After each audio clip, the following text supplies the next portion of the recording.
Hello everyone. In this one I'm going to be talking about how the narcissist will never be the same without you. They're not going to be the same as they were when they were with you. Now I know we often talk about how narcissists never change and they're always going to be that way, but there are changes. There are changes that are going to be made in some sorts of ways. There's going to be changes to the false self and also changes to what's really underneath that mask. And that's what we're going to be talking about in this video today. So if that sounds good to you, give it a thumbs up. Let's work together to get this video out there. And yeah, let's get into it. So you were their main source of supply. They can't just replace that. You were constantly feeding them. You were feeding the false self that they have created. This mask that they wear. They need constant encouragement, validation, and that's what you were giving to them, which made them keep going with it because it was generated off of your reactions. Take that away and then they have no fuel. There's nothing that's driving them. So they need you to be there because you believe in it. You did more than anyone. And that's what made you become their main source of supply. It's because they were able to train you, groom you, condition you into fulfilling that position for them. And so they then relied on you for your reactions, your attention, admiration, validation. It was your job, your purpose to prop up this image, which is what many of you did. And even though, yes, someone else can give them attention, validation, it's not going to be the same as what you gave to them. You gave it in a certain way. You reacted in a very specific way to them that they became accustomed to, addicted to. And that's what fueled this performance. They were putting on a show, not only for you, but for themselves. And you weren't just the audience. In some ways, you were also a director of that performance. So without your constant encouragement, without the fuel that you were once given, it's not going to continue in the same way. It's going to change with the next person, especially since the next person may have different likes, different interests, different ideas. They may also have different triggers, whether they're positive triggers or negative triggers. There may be different things that set them off. There may be different things that make them tick, turn them on, different things that upset them. So the narcissist would be very foolish to continue entirely with the false character that they used on you, since it wouldn't get them the same supply from the next person. It would be inefficient. So of course, when they are transitioning from one source to the next, they have to switch it up to a certain degree. They have to tailor make themselves to what the next person wants to see. And then sometimes what they don't want to see, such as when they are abusing that person. So they do change in that sense. They will never be the same without you. The false self, the mask, is going to adjust to the next person. I've had so many of you, when you see them with the next person, it can be very confusing. It can make you think that you are the problem because you see them with this new source of supply. And it's like with you, they never wanted to do certain things. But now they're doing that with a new source. Such as, maybe they weren't fully committed to you. They always had other sources on the side. But now with this new person, they're fully committed. They're fully in with that person. And it leaves you thinking that you must have been the problem. Or maybe they have suddenly changed. Yes, they change on the surface. They change the mask. And if you remember, at the beginning of the relationship, they will do anything that they think you want. They will just go along with it if they think it's going to help them to secure you. That's the treatment that you get at the beginning with a narcissist. But then gradually they pull the rug from underneath you. They switch it up on you. They become something different. Once you're no longer validated, you're no longer believing in their lies and illusions, then they pull that away and they become something oppositional to you because they're feeling the pressure, they're feeling the heat. It's kind of like you're interrogating them. You're just pulling it out of them. And it's very uncomfortable for them to go through that. So then they have to be opposite to you. Because in their minds, it's like you're making them feel like they're not real, they're fake, fraudsters, liars. Like they've just conned you. Like they're not really anything. So that's when they go to turning against you and discrediting you. Because they have a blackout mentality in their minds to see that you or them. So it has to be you. They can't ever see anything wrong with themselves. They won't ever improve anything for you. They just change the false self with a new person because it's just whatever they want to see, you know, whatever is going to get their attention, whatever is going to lock them down. And same thing with the devaluation phase with a new person. What triggered you might not trigger them. It's all based on reactions. And yet many of you may have thought the narcissist had some quirks, mannerisms, a certain type of character. When no, that's all based on how people are reacting to the performance. They will test the waters initially. If you notice it, you will pick up on it in the love bombing phase, in the devaluation phase. They'll just throw the bait out there and just see what works. Just see what gets a reaction out of you. And if something doesn't work, you won't see it again.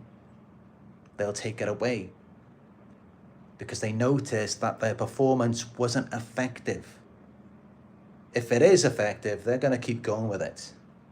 They're going to harp on that all day, whether it's with the love bombing or the devaluation. They're going to keep going and they're never going to stop.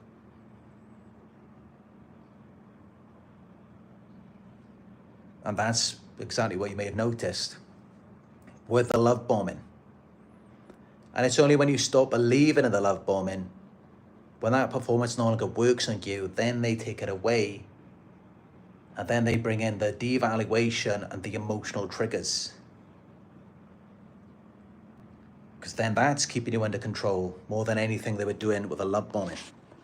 You were no longer believing in that. So this is how they change with the false self. They change the mask for the new person. And Even sometimes they may not want to. And in fact, often they may not want to change the mask. They may have nostalgia. They may be reminiscent of how things used to be with you. They may wish they could go back to those old days. But what can they do, without your reactions, without your encouragement, your supply?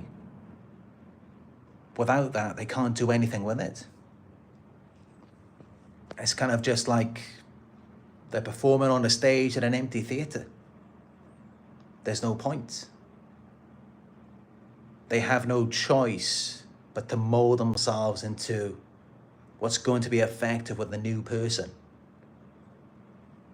And perhaps this is why, they often hoover. On average, they go back to their victims 7 times. Many of you probably got a hoover. Maybe multiple hoovers. Because like I said, they reminisce, they get nostalgic. Not about you so much.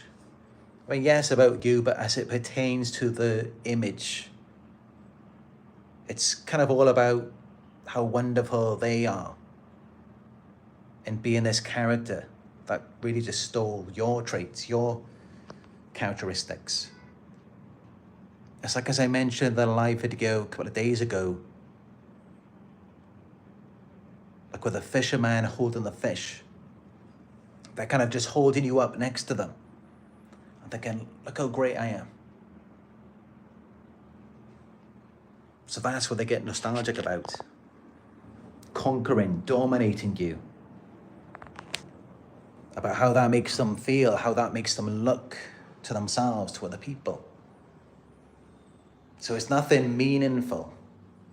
It's not about connection, love. No, not with a narcissist. They don't care about any of that. It's all about the false image. And yeah, it's interesting to think about it like this, but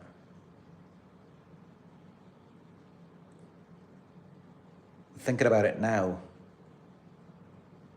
although, I've often said that their image, their reputation is everything to them, perhaps that's not completely true. Because look at what they do when people are no longer going along with their performance. When you're no longer validating it, they change all of a sudden. When societal trends change, they change along with it. They will do whatever works, whatever gets people's attention, or whatever winds them up, whatever irritates them. They have no true identity from within. It all comes from the outside. It's all based on your reactions to them.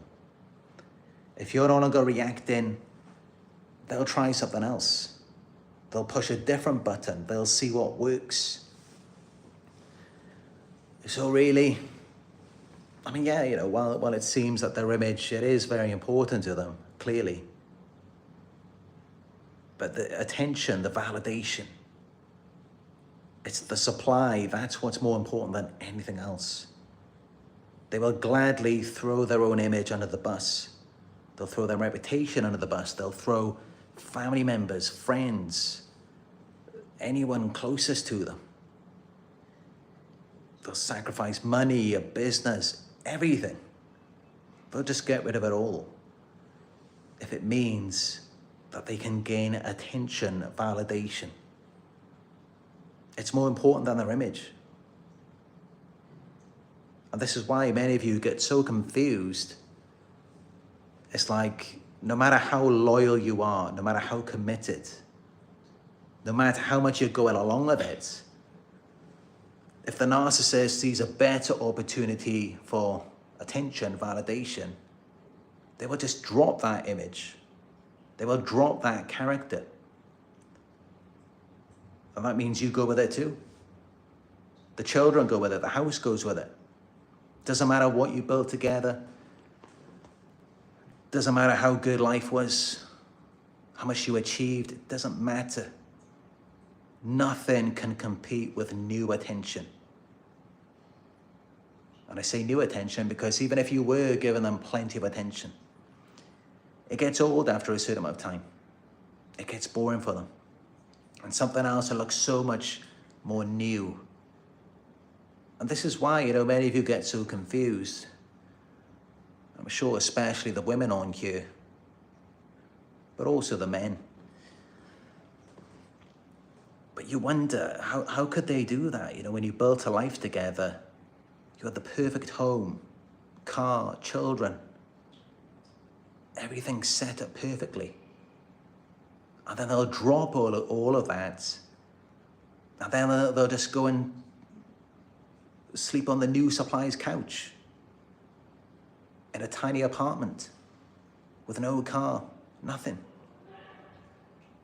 You wonder, how on earth could they do that? How can they rationalize that in their minds? How can they think that that is a better option? To go from everything to practically nothing, from the best to, no offense to the new supply, but to the worst. Because that's really what it is in so many situations. And you just think to yourself, you're so confused, how could they do that? How could they not want you, this life with you? And you just assume that no matter how good you got it, no matter how good you did for them, it's just you, like you're just not good enough. Because it's all just associated with you. But that's really not it. It's just it gets old, it gets boring after a certain amount of time with them. And nothing can compete with that fresh new attention. Even if the new source is far less attractive, they got no job, no money, still living in their parents' house, they can still see that as a better option because it's fresh, new attention. Nothing can compete with that. So this is how it happens. And it's nothing personal against you. It's just the nature of their disorder. Nothing can compete with it. And so they drop the image, they drop the false character. Doesn't mean if they had everything, they had all of the accessories, all of the props to go along with it. They will get rid of it all. They will sacrifice the business. They will just blow all of the money in their efforts to escape.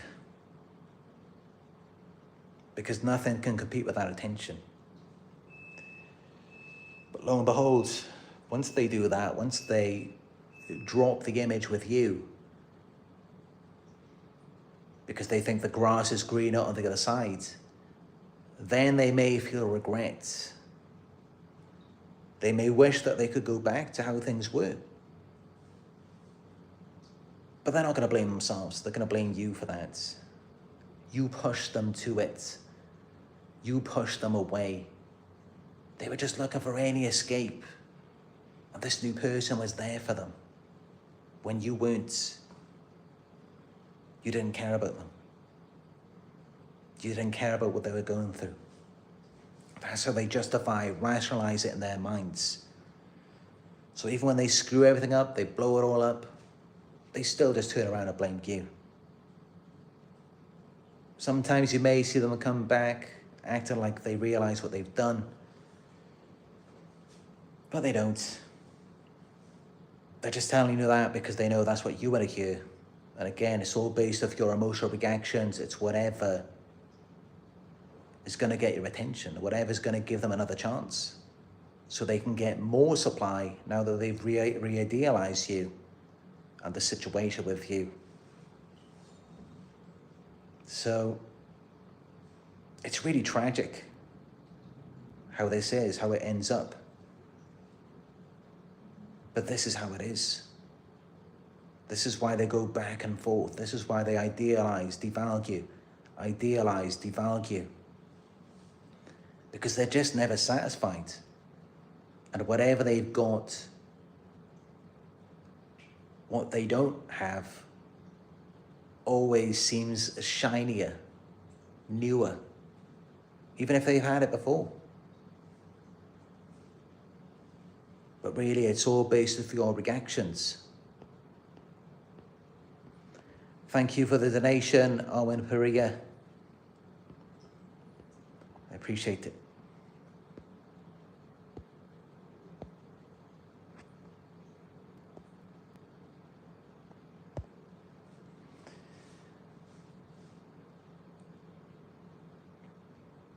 But yeah, I know, looking at it like this, and they make you feel like you never mattered, you never meant anything. But honestly, your emotional reactions fed them more than anyone else's ever will. And I'm not just saying this to make you feel better. I'm saying it because it's the truth. And how do I know it's the truth? How do I know who I'm talking to? I know because you found my videos, because you watch this content, because you care this much to be able to see this. So that's how I know how important your emotional reactions were to them. Because you being here, you watching this, it just reveals how much you cared. And not only how much you cared, but how much you didn't understand. How confused you were. Because someone who can't give them those emotional reactions, someone who's not so innocent and unaware, they're not going to end up finding my content in most cases. Your reactions were so powerful, potent. Why? Because you were unaware. Because you didn't realize what you were really dealing with. Because you believed in the mask. That's what made your supply so good. And that's really the main trait of what it all was. It was all based off of and around your innocence and unawareness. Your naivety, if I'm being less kind. But that's really what it was. And by knowing this, I mean, it's really more power to you. Because it just shows what your innocence can do. The power that it holds. You made them feel larger than life. Like they were the most wonderful person in the world. And even when you stopped believing in that, you still made them feel powerful by tolerating the abuse. This is how you made them feel. Without you, they could not have felt that way. It's only because of your presence, your eyes and ears, you generated that for them. And, you know, just look at a child. Just look at a child. They're so imaginative and creative. They can create anything in their minds and sustain it on their own. All just from the use of their minds. And I don't think that's a coincidence. It seems that we can create any world that we like with our innocence, with our lack of awareness, which many of us just inherently have. And narcissists, like the predators that they are, they feed off that. They use it to their advantage to make themselves feel good.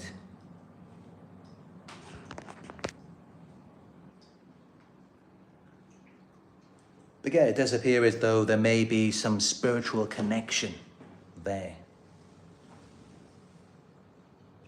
to our innocence. And this isn't something that I've researched about. This is something that I kind of just explored it now with you.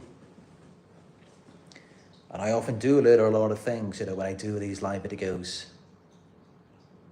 And I haven't got a script, I'm just thinking to myself about this. And yeah, it makes a lot of sense. I mean, just think about it. I mean, without that innocence, such as with a child, they can't be so creative or imaginative, inventive. If you look around at this world, it was all created by creative people who used their minds. They envisioned it. As with narcissists, it's very dull, meaningless.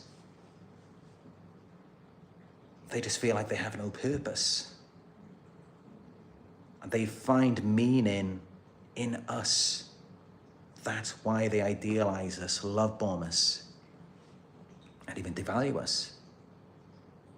They devalue us as a result of a loss of meaning, a loss of purpose, where they're about to be exposed.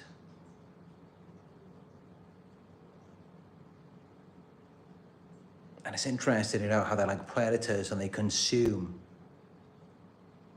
our innocence. They rob us of that.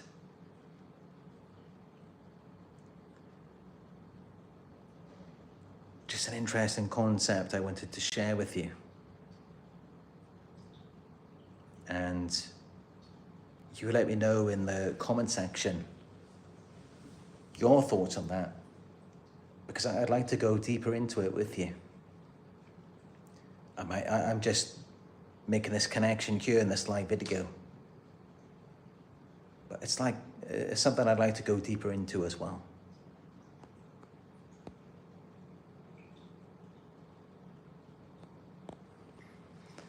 But yeah, without your validation, that false self is gonna collapse. This is why they turn against you, because they feel it collapsing.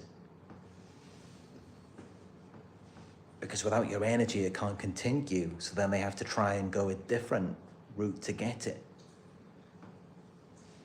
And especially when you leave, or if they discard you, then the false self has to change in order for it to not collapse. Because otherwise, it will collapse without that supply. They have to mold themselves to what the new person wants to see.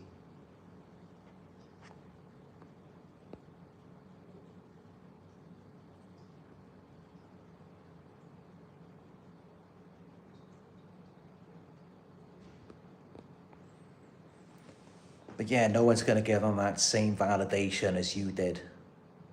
No one's going to be able to make them feel that same way. I mean, all they're really chasing is just the attention. It's just whatever feels fresh and new to them. Whoever doesn't know them. Whoever's going to believe in a mask that they use to hide their true self. So they're not chasing quality. They may not be chasing quantity either. They're just chasing something fresh. Something that they haven't already been exposed to. So that's all that they're really looking for, so that they can continue living in this fantasy, this delusion, this lie. It's nothing personal to do with you. I mean, just think about it. When did they ever sit down and have a conversation with you? This all revolves around themselves. Whenever you see someone who has narcissistic traits, they're self-absorbed, lacking empathy, exploitative, these kinds of things, I mean, it's never got anything to do with you. They're self-absorbed. They don't even see you. They can't see you because they've got unresolved trauma, which keeps them trapped at a lower vibration. So all they can see is either a positive or negative reflection of themselves in you. That's all they're able to see. They can't ever see you as a person.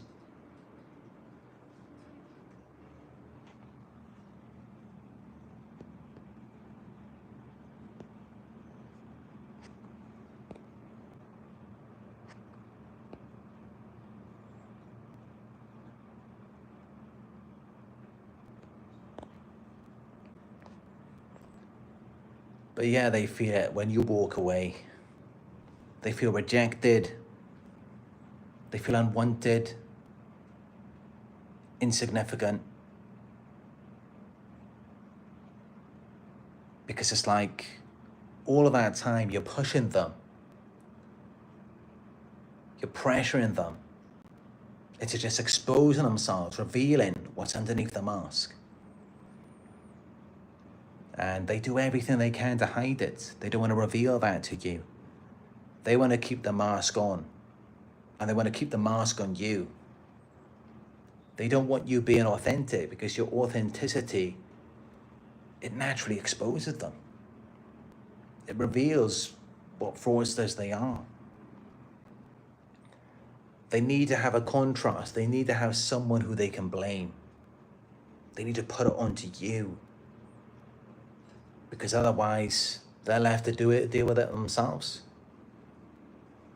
And they don't want to have to own up to that. They don't want to have to accept that it is them.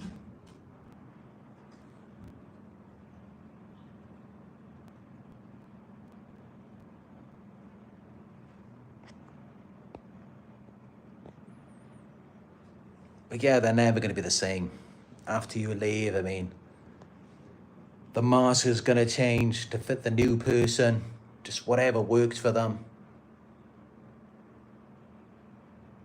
Because they're not going to find anyone who likes the same thing that you like, or that's triggered by the same things as you. They may try that initially, just imposing what they took from you onto the new person, but that's really only to punish you. It's not going to work out that way. They're not going to find you in someone else, although that is what they try to do. They do try and search for you in another person. And that's really to quote Quinn Holiday, ASSC Direct. They will search for you in another person, but they will never find you. This is what they do.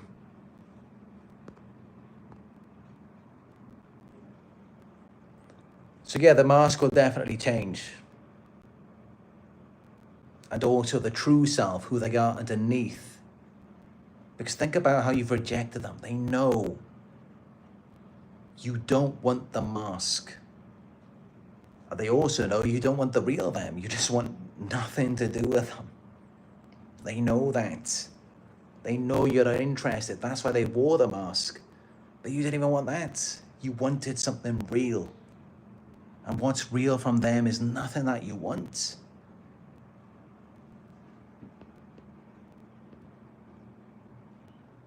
So they know that they are unwanted. And that's why the true self also, let's say, evolves with time. But not in a good way. It evolves into more darkness. They become even more bitter. Maybe even regretful at times. Angry, envious, jealous, hateful. So they'll never be the same after you leave. That resentment, that bitterness is going to continue to grow. It's going to get worse and worse for them. And that person that you saw before, you're never going to see them again. That mask, they'll try and bring it back a little bit, but it's never going to be the same as what it was. And even what you saw underneath the mask, they can't maintain the mask like they did. They can't keep being kind, loving, generous to you like they were before. You're not going to see that again. It's gone. They can bring pieces of it back, but it's never going to be the same. Because once you've caused that narcissistic injury, you rejected them, you rejected the false self, there's so much bitterness and resentment underneath that mask. And this is why, when you take them back, the love bombing is shorter, the devaluation is harder, stronger. It's really brutal. And it's all because they feel rejected, unwanted by you. This is why they end up this way.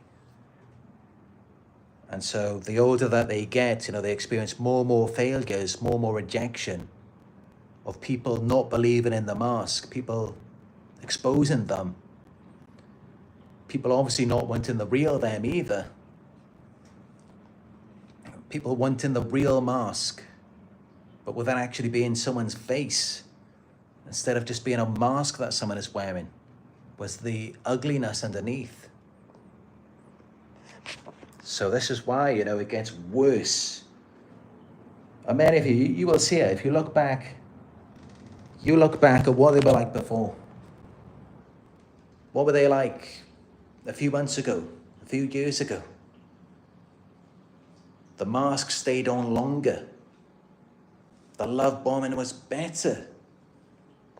It was more believable, more enjoyable. And even when the mask slipped, it wasn't that bad. They weren't that abusive. But gradually they normalize crazier and crazier things over time. It gets more extreme because they become more bitter and resentful as a result of all the rejection, failures. You not believing in the mask, you not wanting the mask, you not wanting who they actually are. You constantly trying to peer underneath, expose them. This all affects them. And not only that, but also things just seem to get worse and worse with them. If you look back, you will see it as time goes by. They're more abusive, they're just crazier, they're gaslighting you even more. And they end up being in complete denial of reality, completely delusional. They're completely just locked in another world. They're locked in fantasy. And you think it was bad before, but it wasn't this bad. You see how it gets worse and worse because they want to be admired. They want to be worshipped. They want your complete submission. And they're not getting that from you. So this is how they get worse, because it's fueled, driven by this just inner frustration, resentment, because they feel so special and entitled. They believe that you should just admire and worship them. They feel entitled to that from you because they're having to tell themselves this to compensate for their own insecurities, their own shame. So this is why they get worse with age. They get worse and worse. Well, as for you, once you move away from them, you go into contact, you will find that you get better. You become stronger, more resilient. When you were with the narcissist every day, you may have been more reactive. You may have engaged in reactive abuse. But you look at yourself now, you look at yourself for the past few weeks, the past 2 months, you're not doing that anymore. You're not getting all worked up like you used to. You used to be so agitated about what they were doing to you, so confused, you couldn't understand their motives. Now you're becoming stronger, wiser. You no longer care about what they think. You don't even care why they do what they do. It just doesn't even bother you. And this is it. This is how you know who's who. Because you're growing, you're changing in a better way. They're getting worse. That's what narcissistic people do. They don't get better, they get worse. And they've been getting worse since the very beginning. Nothing's ever been getting better with them. I have seen some studies that suggest narcissists often calm down when they get to around age 40 or something.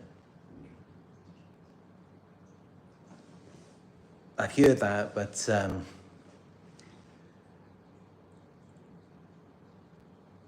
I would say, yeah, they may become less overt. They realize they can't get away with overt behavior because what used to work for them was maybe their attractiveness, their looks, that helped them to get away with certain things when they were younger.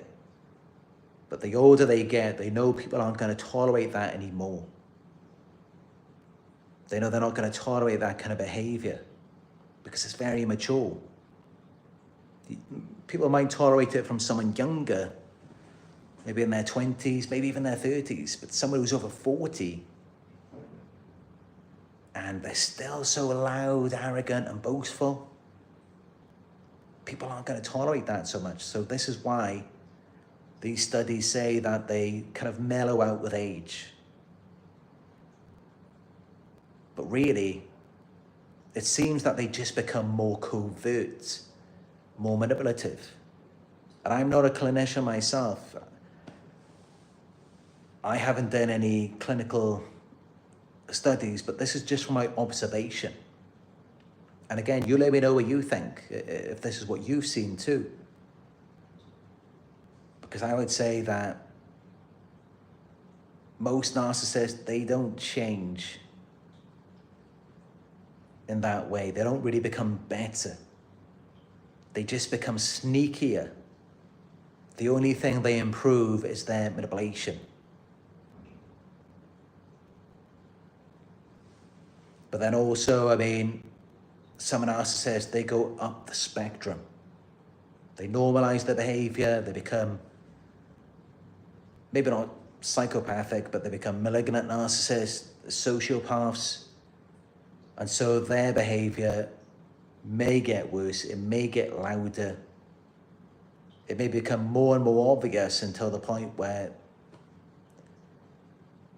it's like all you got to do is just pull the sheet off of them and it's just exposed. All you got to do is just poke at it and it all just collapses, it all just falls apart. Because they bring themselves so much out. I mean, they go to the edge of whatever they think is socially acceptable. They almost cross the line. And yeah, it's really not so much that you have to do at that point to expose them. Once they've already done so much, it's like,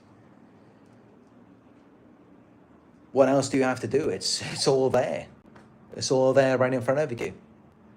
They've already exposed. And that's when some of them, they may just use that as a part of their identity.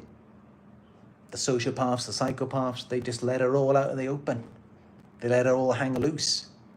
They don't care about their reputation because it's like it's all out there. So what? And they become more antisocial. They spend a lot more time alone. And they don't even make an effort with anyone. They don't even care about conversation, get to know someone. They don't care about any of it because it's like, what's the point?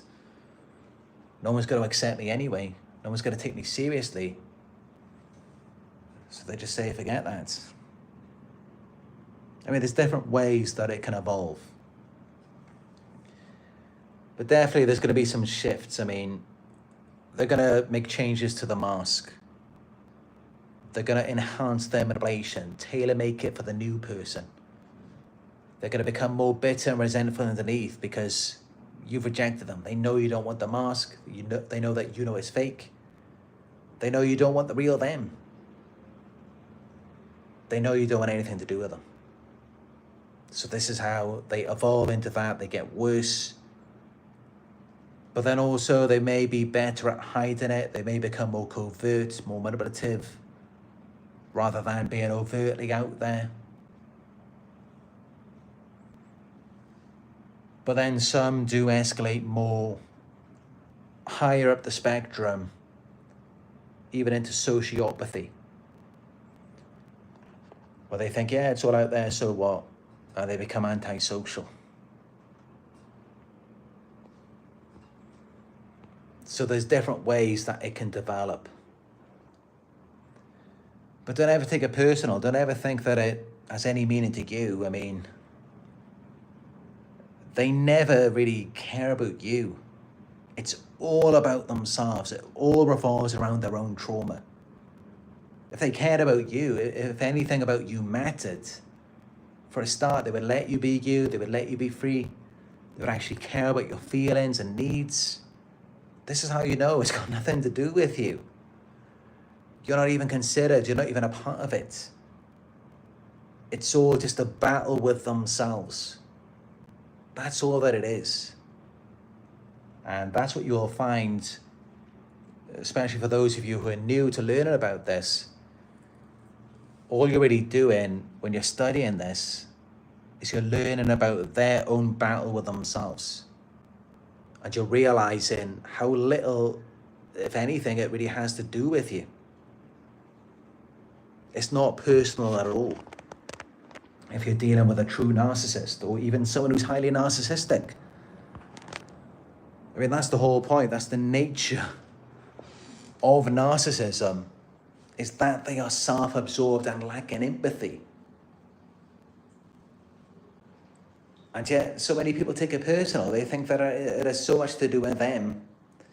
No, this person is self-absorbed. They only care about themselves. They're only focused on their own experience. They can't put themselves in your shoes. They can't feel what you feel. They don't care to. It's all about themselves when you're dealing with someone who's narcissistic. Someone who's not considering you, someone who doesn't care about you. But if they're not caring about you, if they're not considering you, clearly they're just considering themselves. And that's what they do. But yeah, that's my description for this one. I know it's really noisy here, a lot of banging and booming. I already reported it to the Airbnb host. Can't even pronounce it because I get kind of dizzy from all of this constant banging. It just tires me out. It takes away the focus. I mean, well, I'm sure if you could imagine, if you're sitting here and you got all of the banging coming above and from behind you, of course, it takes your attention away from what you're trying to talk about.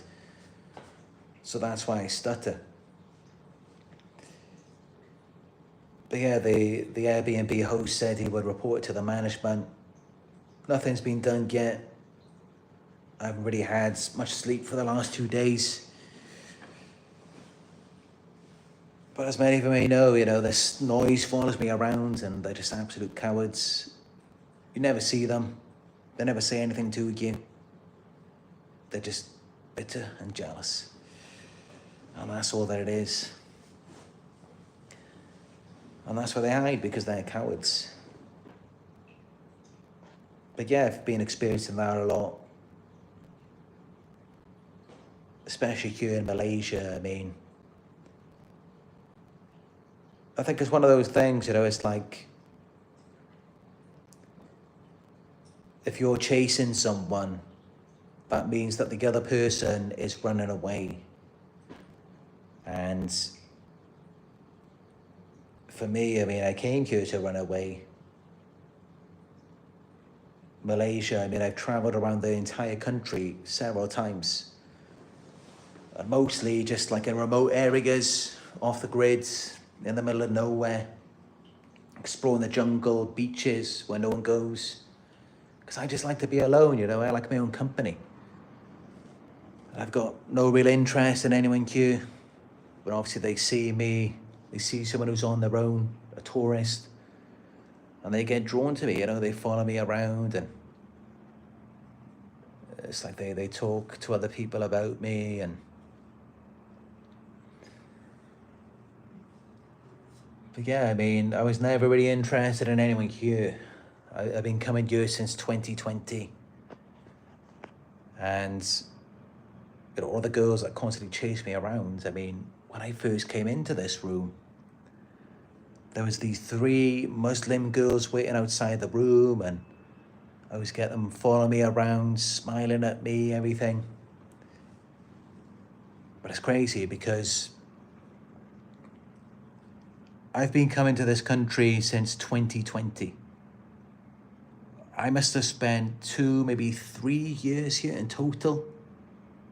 And not once in the entire time that I've been here have I ever approached or made any sort of effort to talk to a Muslim girl here.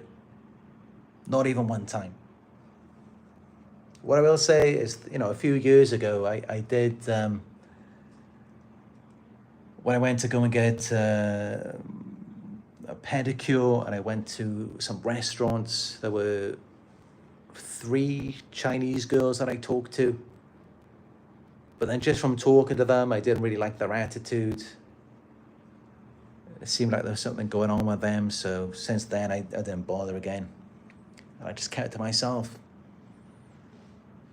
But Muslim girls? No. I never once talked to any of them.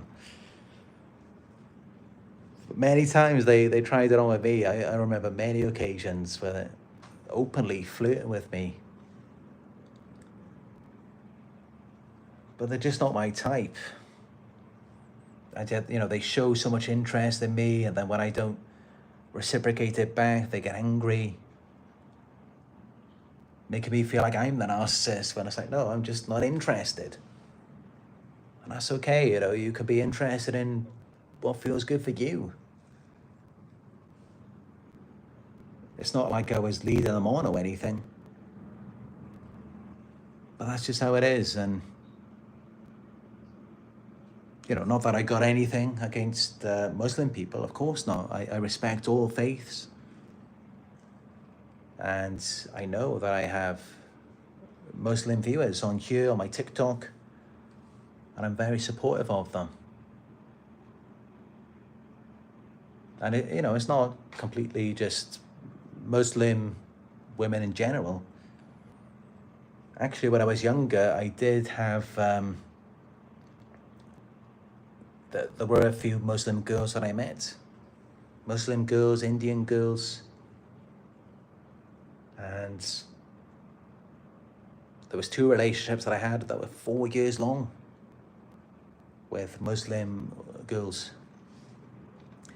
So, I definitely got nothing against them. It's more just here in Malaysia. I don't know what it is. It's just, I don't feel like I'm gonna be interested, learn anything, or have a good time. It's just nothing pulling me in that direction. But this is it, you've got to be careful with these types of people who are always trying to get your attention. Because here's the thing, if something is reinforced enough, it becomes conditioning. If you're told something enough times, you will start to believe it. And we can see this everywhere in society. This is why I'm very careful, because they're constantly coming on to me. And, I don't really want to change that about myself. I'm quite comfortable liking what I do actually like, rather than being taught, being brainwashed into liking something. I'd rather just be me. And yeah, I'm looking forward to going back to the Philippines next month. Because that's something where I feel like there's just a natural attraction there, and that's always been there.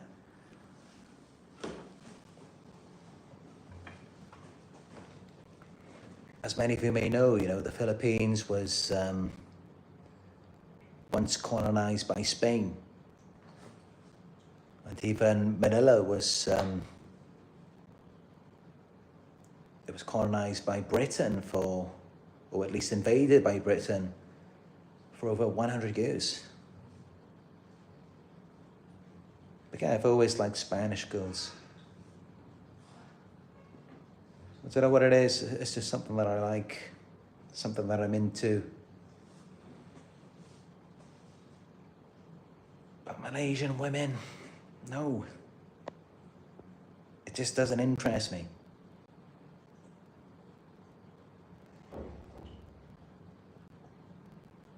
But it's interesting though, because many of you may not think girls in Malaysia would be so forward like that. But they can be.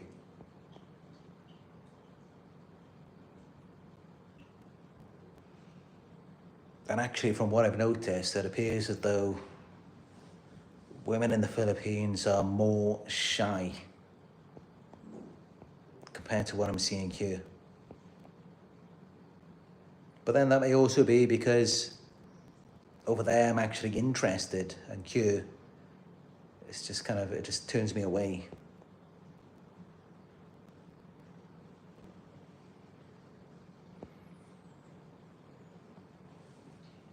Anyway, got a bit off topic there. More the noise. But you know, it's always been like that for me. I mean, ever since I was a child. I was always suffocated and everyone always wanted to get my attention. And as for me, I was just running away. I was running away from my parents, my family, just wanted to do my own thing. But even girls from a very young age that were chasing after me. And I didn't want anything to do with them. Because I was just too young, you know, I was sheltered, I was quite shy. But yeah, I've noticed, you know, there's always been people with that kind of personality chasing after me. Like when I'm clearly not interested, and they're not even interested in what I like.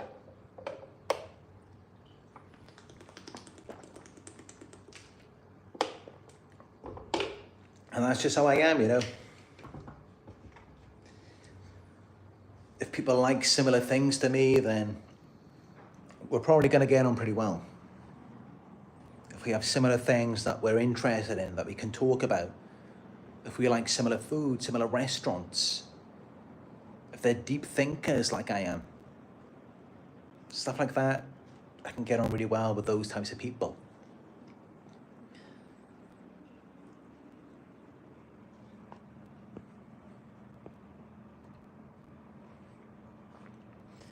Let's see what people are saying about this, what I've said to you.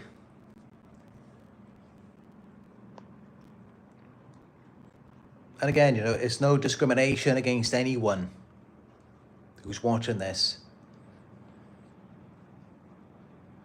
You just can't negotiate attraction.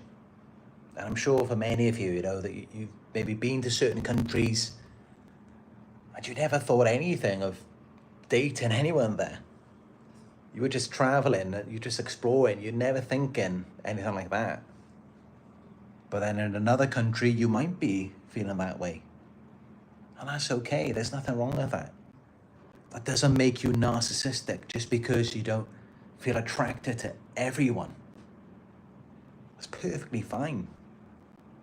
As long as you're not manipulating people, lead them on, like narcissists do, then what's wrong with that?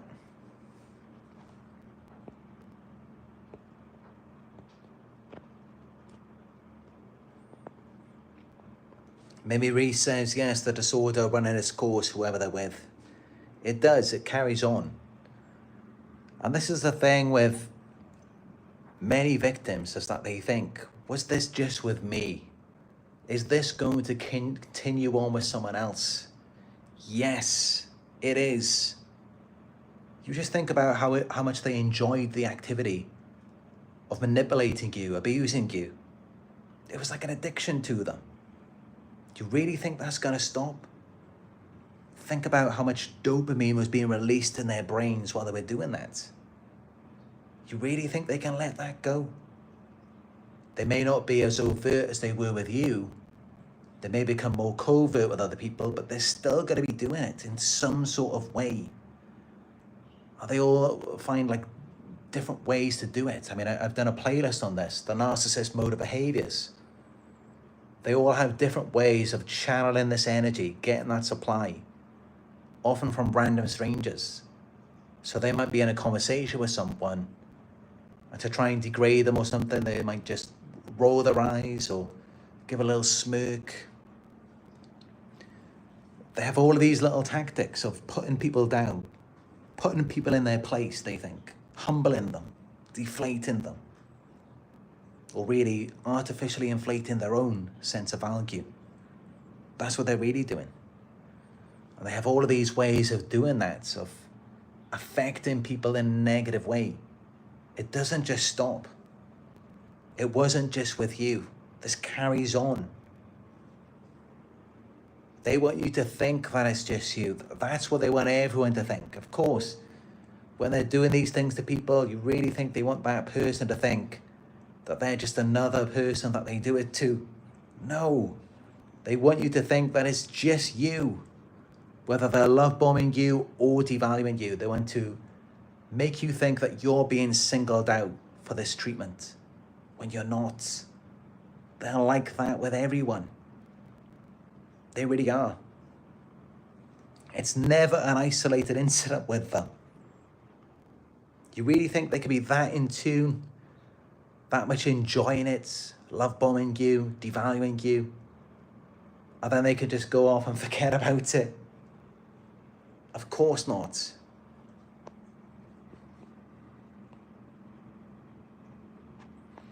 Layla says, Narc Survivor, I feel for you when it comes to the noise. Neighbours here scream whenever they like and no one does anything about it. I hope you manage to get some rest or another Airbnb. Yeah, that's really bad. I mean, it's actually a crime in many countries in the world. But of course, it's disturbing the peace. I mean, definitely, if you are experiencing noise disturbances, you should report that. Because if you don't, it gets worse. They begin to feel more comfortable and they just want to let it all out.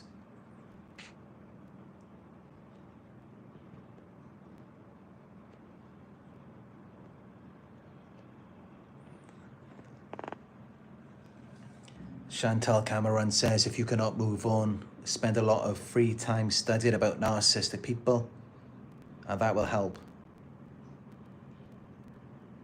I spent over 6 years doing research. Yeah, definitely, it will help you from learning about this. And not only that, I mean, many of us, it's like clearly, for us to be manipulated, we were unaware.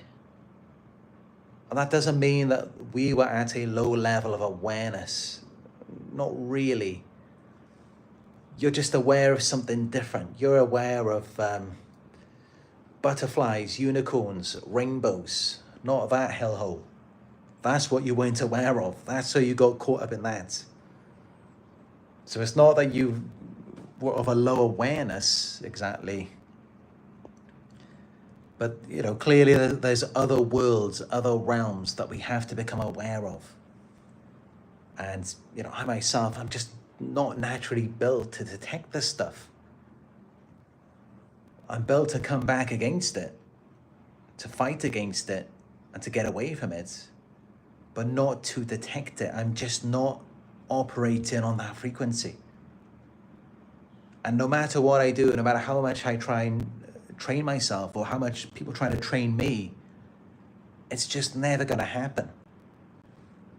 I'm never going to be always thinking that way, and that's why I have to be very careful.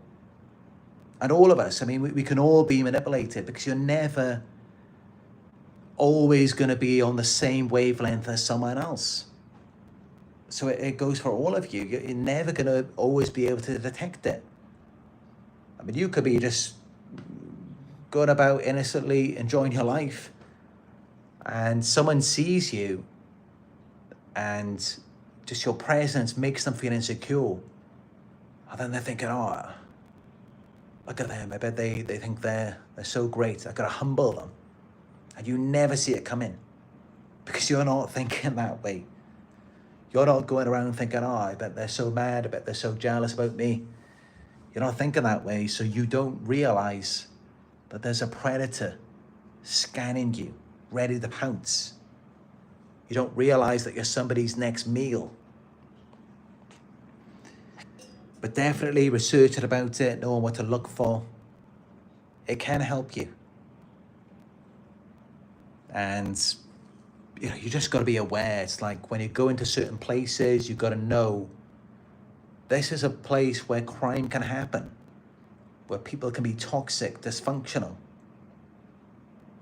But not all people are good. You have to have that in your mind. You have to know. You have to do the research about places. You have to accept that this world is not entirely a safe place. And then you're going to be ready for it.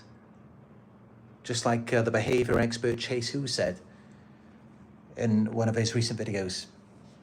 He mentioned that people who think that they can't be manipulated, that they can't be a target of a psyop, they're the most susceptible targets. Just like someone who thinks that this world is so safe and everyone's good, they are the most susceptible targets to being attacked, to being brainwashed, more than anyone. Because they don't even believe that it exists, so they're not even going to see it coming. And this is why it's so important to be aware of it, to know what it is, to know that it can happen to you. I mean, this is why, you often hear when things do happen to people, what do they say? I never thought this would happen to me. And they may mention how they maybe see it on TV, they see it on the news, things happening to other people, but they never thought it would happen to them. And that's just always how it is. People never see it coming. They're never ready for it.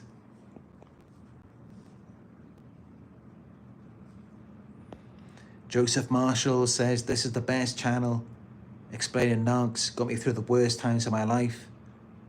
I feel like you're my best friend, counselor, mentor, savior. I'm really glad to hear that, Joseph. This is why I do what I do, is to get you through these worst times and to give you hope that there will be better times. There will. And, that's really what I'm here to do, is to motivate and inspire you to not give up, to not be just down in the dumps, as I was several years ago, thinking that things could never get better for me, and then I put in a bit more effort and suddenly they did. But of course, that's how many of you may feel right now, because that's how the narcissist wants you to feel. That's how they feel. They're already on that wavelength of thinking that there's just no hope for them in life. Nothing's ever going to get better. And they project that onto you. But yeah, I'm glad to hear that, Joseph. Thank you.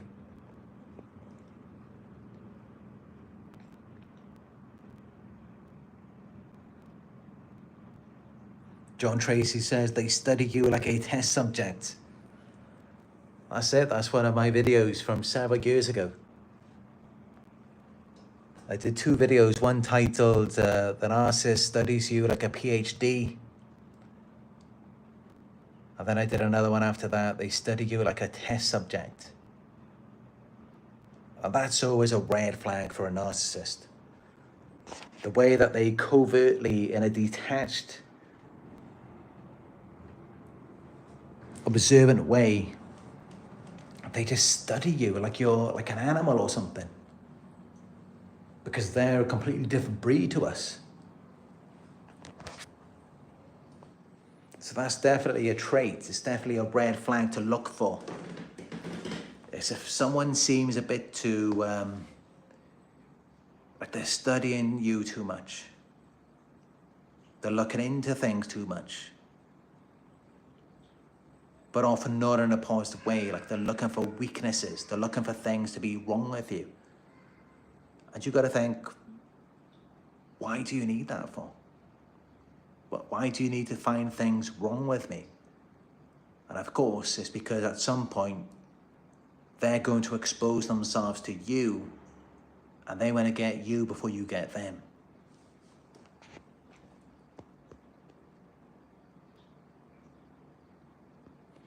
'87 live viewers, give it a thumbs up if this has been good for you so far.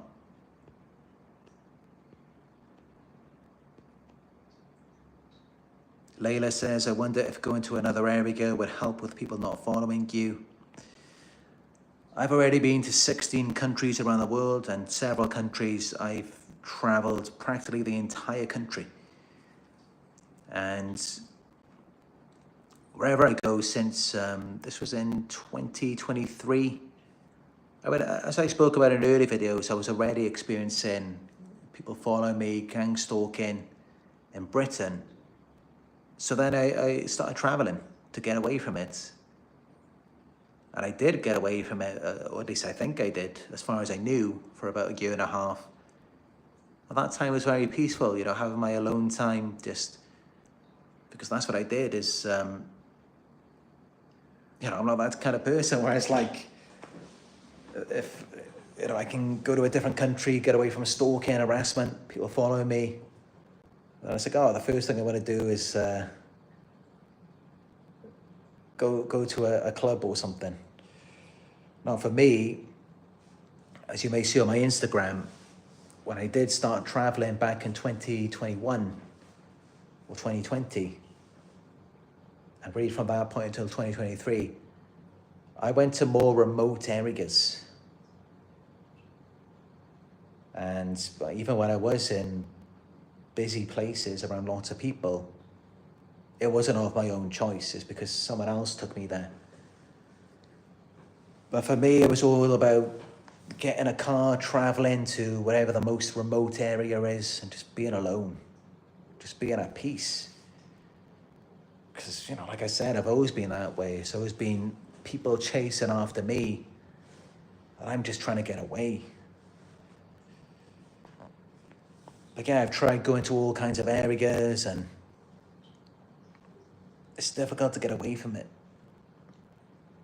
But I find it funny though, it's like the way that people come on to me and they act like I want something from them. And that was never the reason why I was trying to get away from all of this gang stalking. I was trying to get away from it, not to build connections, relationships, have friends or anything like that. I was trying to get away from it to isolate myself because I just enjoy my own company. So that's all that I was trying to do. And, that's always been a pattern throughout my life, is that I have always enjoyed being alone. And any time that I was around someone, it was kind of like a close circle of friends, and we just kind of kept to ourselves rather than letting everyone in.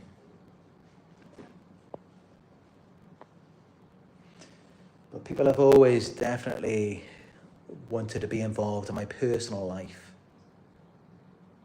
They just feel like it's better in with me than being on the outside, I guess. And I've always had an online presence. I've always shared some form of content. But again, that's for like-minded people. It's for people who I can help, not for people like that. So going to another area, it probably won't help so much. I mean,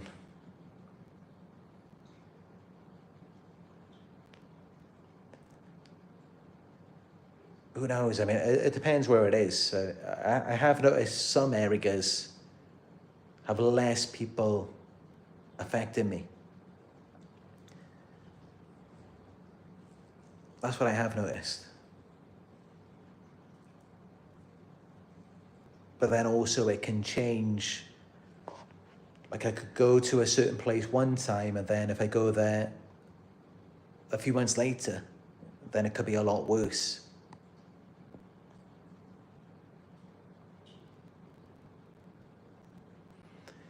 Kusum says, how to get them off our back. They keep interfering covertly in my life. Yeah, it can be difficult because, these people are leeches. They're not happy with themselves. They're not happy on their own. That's why they attach themselves to you. Because thinking about it, if you're not building a connection, a relationship, then why attach yourself to someone? It's because they're not happy by themselves. That's why. And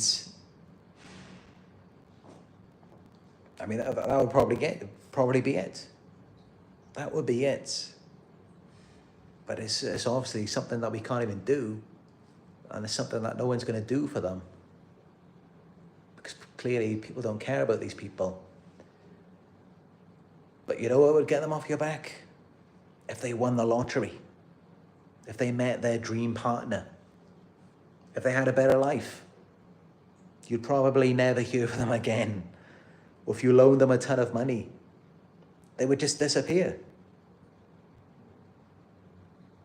Or if they did something really bad and they don't want to be held accountable, they don't want to have to compensate for that, they'll be gone. So it's only if they have to give anything to you, or if they're getting something somewhere else, then they'll be gone. So if they're always on you, if they're never leaving you alone, it's because you are the best opportunity in their lives. They don't have anyone else at your level. Nothing compares to the attention that they get from you. And that may surprise a lot of you because you don't realize your worth. You don't realize just how great you are. And that's how they keep you under control, is to get you to doubt your worth, making you think that there's something wrong with you. That's why they won't leave you alone. When really, no. I mean, if there's something wrong with someone, unless you're trying to change them and you're trying to make them better, you're going to want to stay away from them. That's just typically how it goes. They're on you because there's so much right with you. That's why. They're trying to take your energy, your light.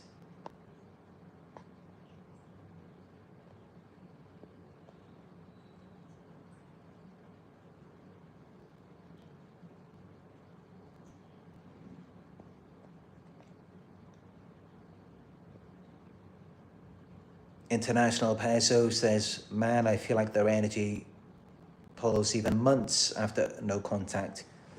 It's like they have that energy.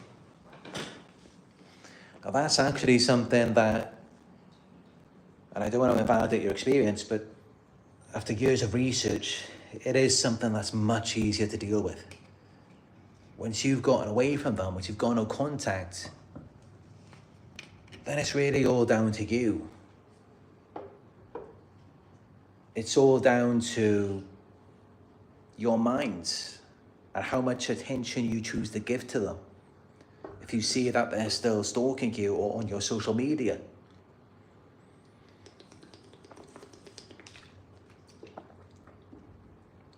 But you don't want to run away from it. I mean,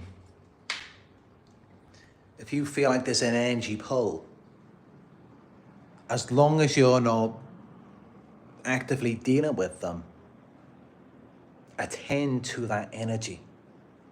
Notice it, feel it, process it, and then let it go. And then focus on cleansing, purifying your mind. Remove those energetic ties. Focus on something more positive, productive. That's how you release it.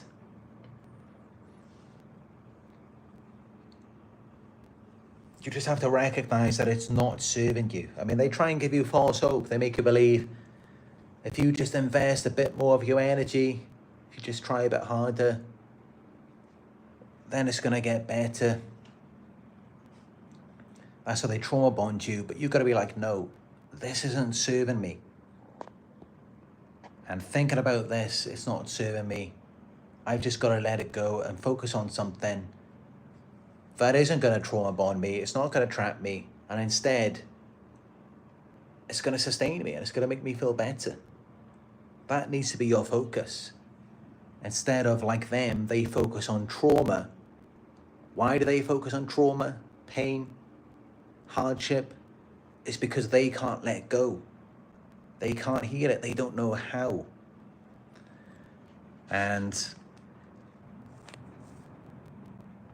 as many of you may notice, I mean, I'm clearly someone who knows what to do. I know how to heal. I know how to get better. And typically that's how it is. I mean, this could be how you're in that situation. where you're able to go months without no contact. You're able to do that because they suspect you can't heal. You won't know what to do. But those of you who are being constantly harassed, it's because they know that you have that magic power, that special ability. And this is something that any of you can learn. It's not just something that I'm gifted with. It's something that can be taught to you. Now, first, of course, I have to advise that you speak to a trauma recovery coach, as I'm not one myself.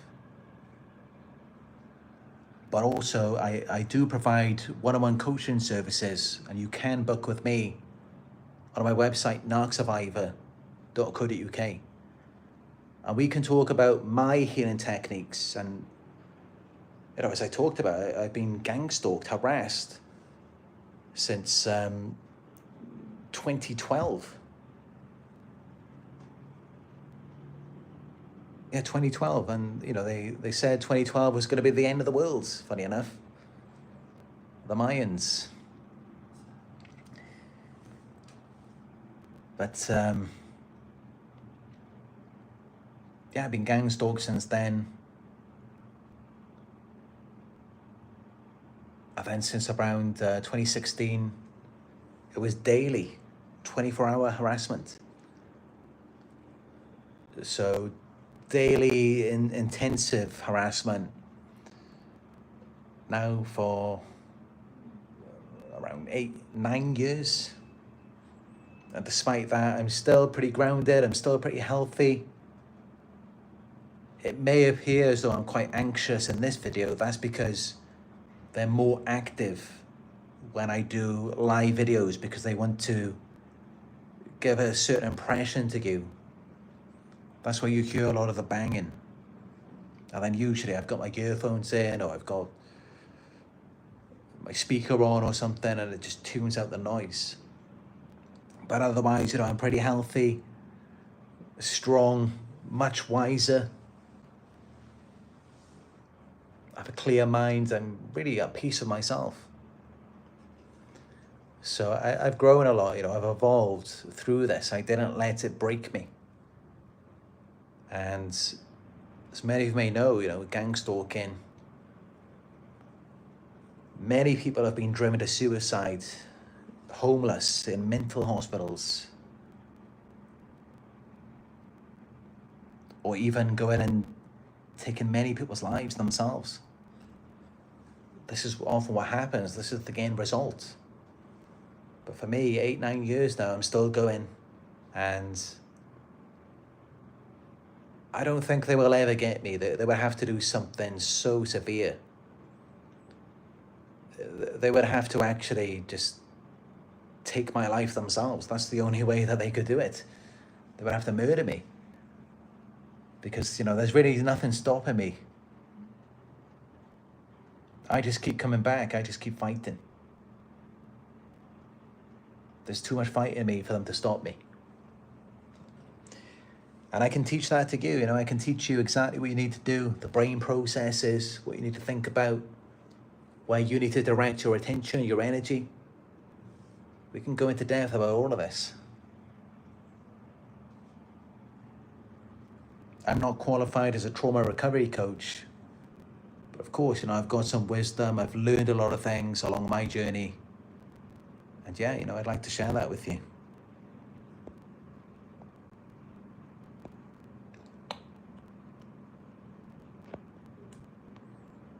Hidden El Paso says, "Hi, I like your beard." Glad you like it. Many of you may remember my earliest live videos. I had a beard then, just with flat hair.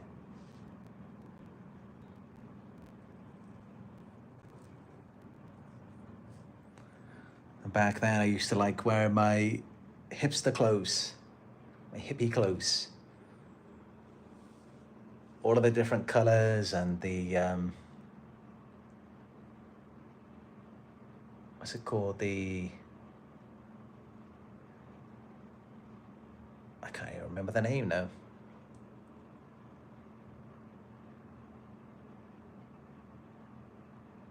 Oh, that's it, the Mexican poncho.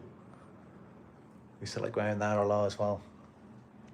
But then I stopped doing that because I realized that just made me a target even more. And it will, you know, if you are at peace with yourself and you're not just feeling it, but you're also revealing this to people, they target your peace because they have none. So that's why I'm definitely more cautious about wearing those types of clothing. And instead I wear something a bit more generic, just, you know, standard Nike.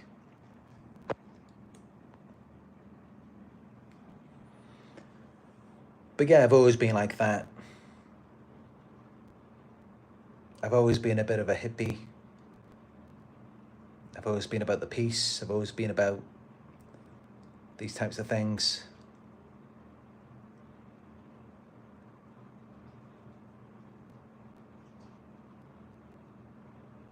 But now, you know, I think it's more of an internal state that we must achieve. I mean, you're not going to get that in the world like how it used to be, or at least, you know, how they acted like it was. It wasn't really sustainable, was it?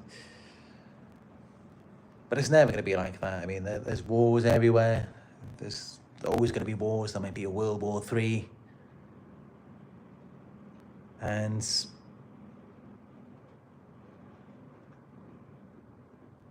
yeah, people just look at it like, well, peace. Yeah, it's peaceful for you, but what about us? Maybe we will be more at peace if we go to war with you and take what you got. Then let's have peace. We can have peace then. That's the mentality. That's what they're like. But yeah, you know, I like having a beard.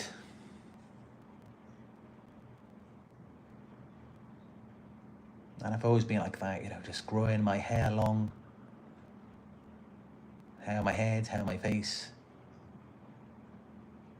To me, it just represents that freedom. Because that was always a thing for me, you know, when I was younger. My father wouldn't let me grow my hair long. So it was like kind of an act of rebellion, defiance. Like, yes, I'm gonna grow my hair long now. And I'm gonna grow a beard, I'm gonna do it in my own way. And I also had the bright blonde hair. You know, that's why I've always been like that, and wearing such the bright, colourful hippie clothes. It's rebellion because my entire life I was controlled, suppressed. And, you know, not that it pushed me to the other extreme. I never really did anything that extreme. But it was kind of just self-expression for me. And I think that can be very healing. As long as you don't go to extremes, because if you do, and I've noticed this in people, whenever someone goes from being completely under control by a narcissist, and then they get out of it, and then they do something pretty reckless and extreme, that's a trauma response. Now, if it's something more balanced, and it's like, I don't know, like maybe you're on a diet for a certain amount of time, and then you're like, oh, you know what? I gotta have an ice cream today. Now, that's not extreme. That's not a trauma response. That's just you giving yourself a treat. Doing something that you couldn't do before. And that's all right, you know, that's great. Anything in extreme is usually something to do with trauma.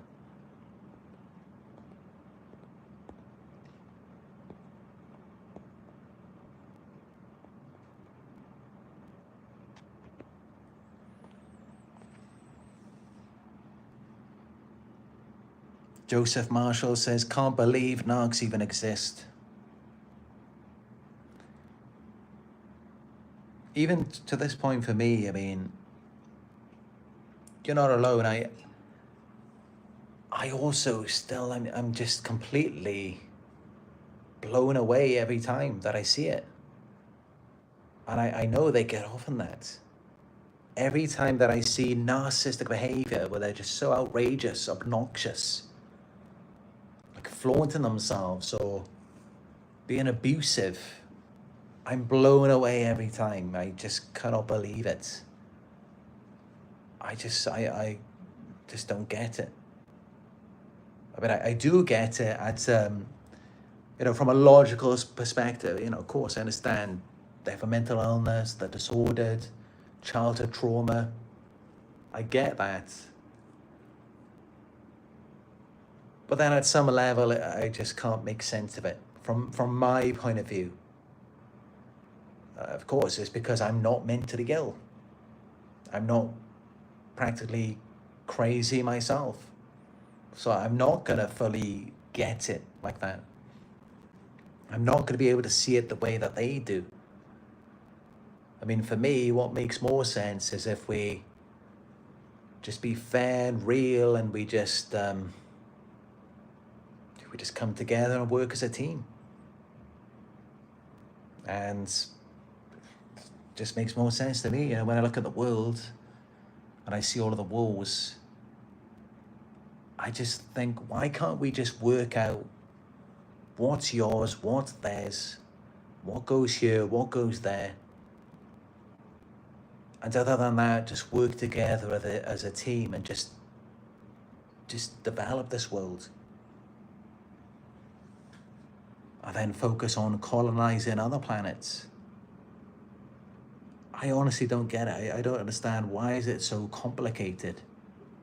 Is it really that difficult to figure out what belongs to who?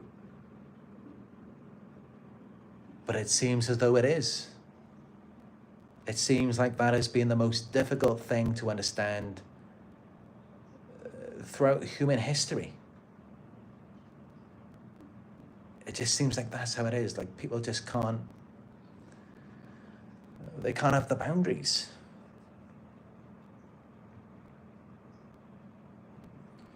They can't accept authority, and who has the right to have power.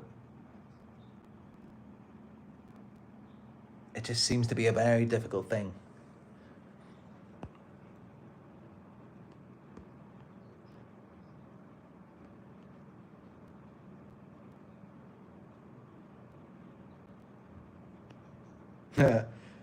Kate says, you didn't like Japan women either.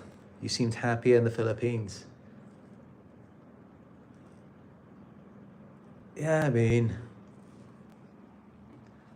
I thought I was going to like Japanese women, but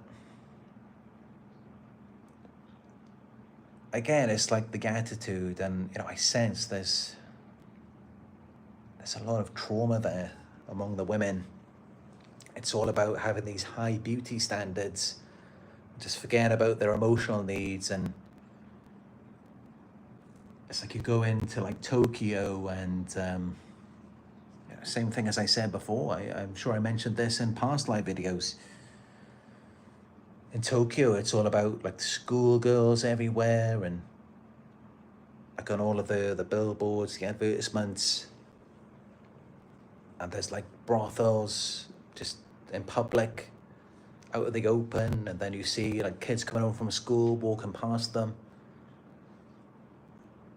and this is what they see, this is what they grow up with.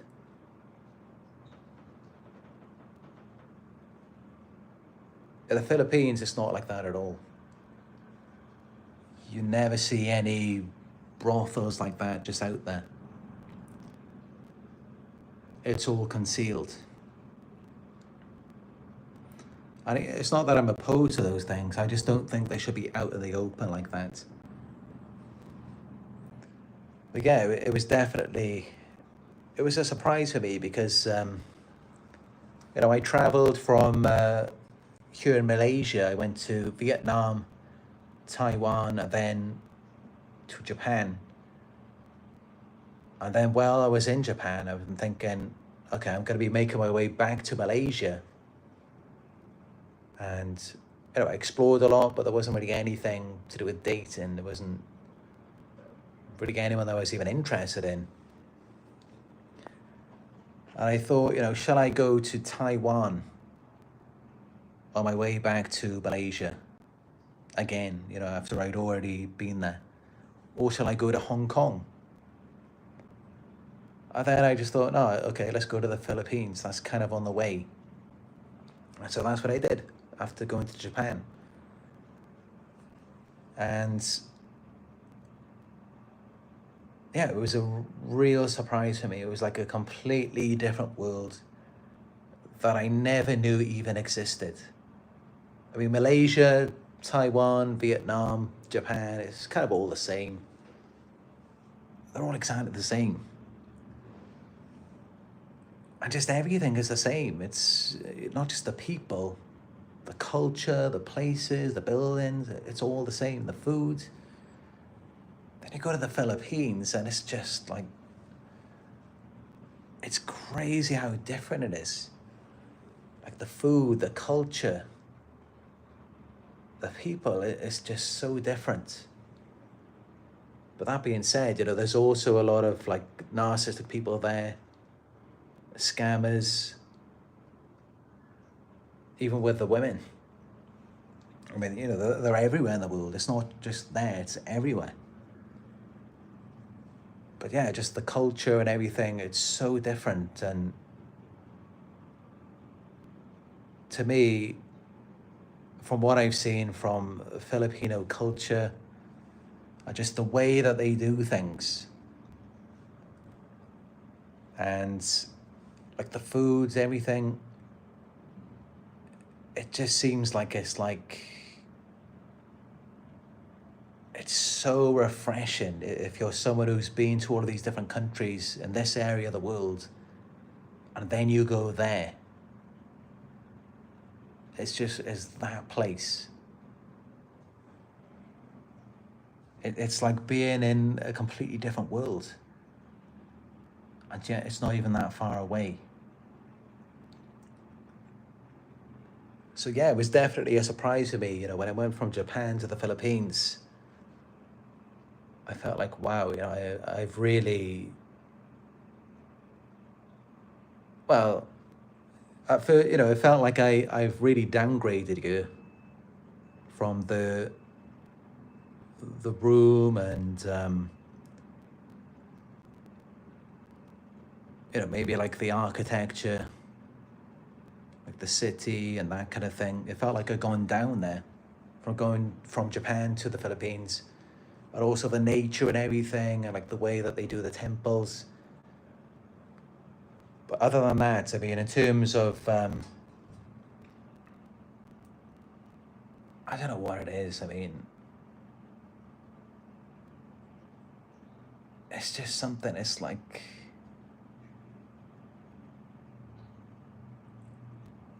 it's almost like it just has like more personality. It's like there's just life there. Like energy. It's just something about it. I don't know what it is. And just like some of the women that I met there, I felt greater there. Because there's just more like depth. Like going from Japan, it was like more of like a ghost town. And then going to the Philippines, it's like there's just more life, more depth there. Like there's actually like a meaning to it. And Japan was it just felt like emptiness. Like lack of connection.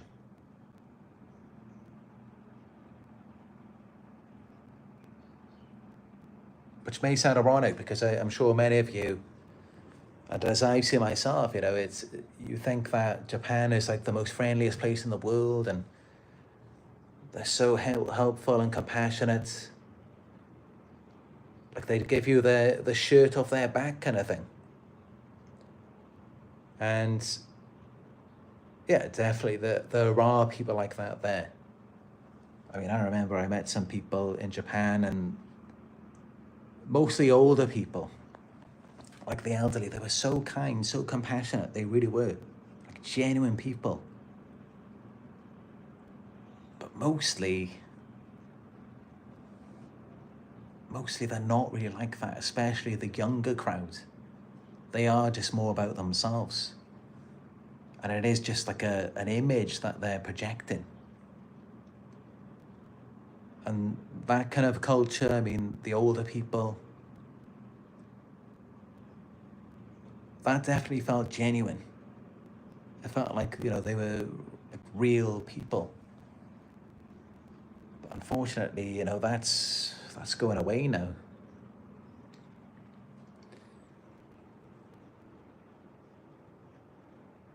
But in the Philippines, I mean, it feels more real compared to the majority of Japan, and it feels more alive. I'm not really a fan of the city there too much, although that's where I have done the most dating. But what I really enjoyed is exploring the islands. Although Manila, it is best for dating there, but for exploring, traveling, the beaches, and like they have like different kinds of food, and it was an amazing experience, just to explore the islands. It's just such a cultural place. Like I really feel that there, like people are actually, like they're like genuinely passionate. And you see them, they go to like this Catholic mass, and I feel like it's genuine, like they really do believe in their religion. Like they're actually passionate about it, and you can feel it. And you can feel that they actually care about like their families and their children, and that's what I feel there. And I think, that's what it is. That's why I maybe like the Philippines so much, is because I don't know, maybe I feel like I'm part of something there. Because that's what they have, and that's what I'm missing. But other countries, I definitely never felt that at all. I just felt like it's all fake, and it's just like everyone just only cares about themselves, and that's really what it is.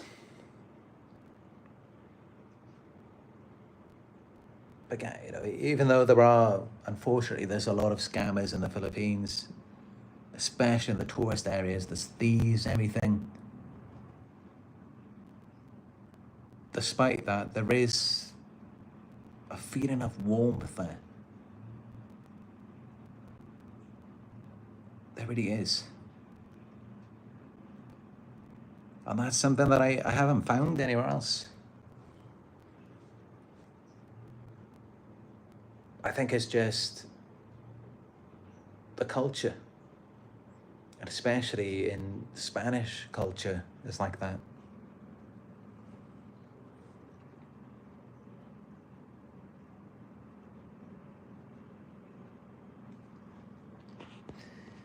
But yeah, that's just my experience there. But I'd love to hear from you as well. I mean, let me know if you've traveled around and what you've thought of different countries. Let me know in the live chat, let me know in the comments. As you know, I've explored so many countries now, and I've got so much experience to share. And the thing with me is, of course, awful things have happened to me. I've been robbed so many times, scammed. I've met good people, bad people. But I like to keep things truthful. I like to keep things accurate. I don't like to be biased. I don't like to let one experience define everything. So that's how you'll notice, I can just say things as they are, as it actually happened. instead of just defining everything by one experience, no matter how bad that experience may have been. But then also, it's important to be aware of these things, because if it's happened to someone else, it can happen to you.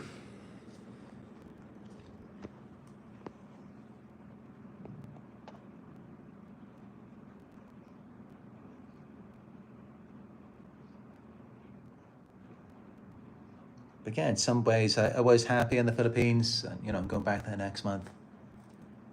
But also, sometimes I can feel very lonely. Here, I don't really care. I mean, of course, I sit here alone every night. I have been doing for over 1 month now. And I don't feel like I'm missing anything out there. I don't think that there's like this wonderful girl who's like so sweet, and we can have this amazing connection together and go traveling, exploring, and explore like the local cuisine and like the local areas together. And it'd be so amazing. I'm never thinking that way here. That never comes to my mind. I just don't even care. I feel so at peace, so calm, just sitting on my bed working every night. I'm never thinking that I'm missing anything out there. I don't ever think that there's any loyalty for me. I never think that way.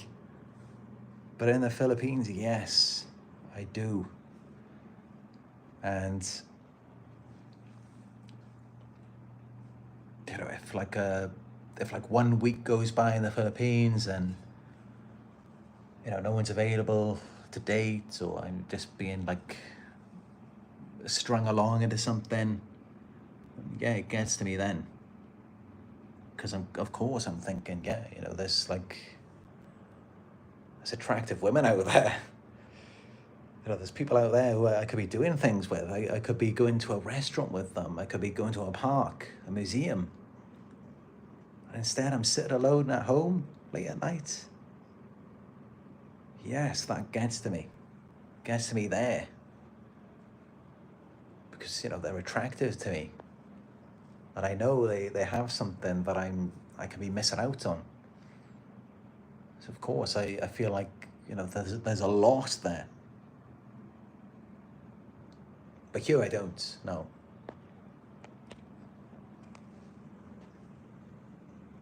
I don't feel like I'm missing out on anything here. The camera's off focus. From what you can see,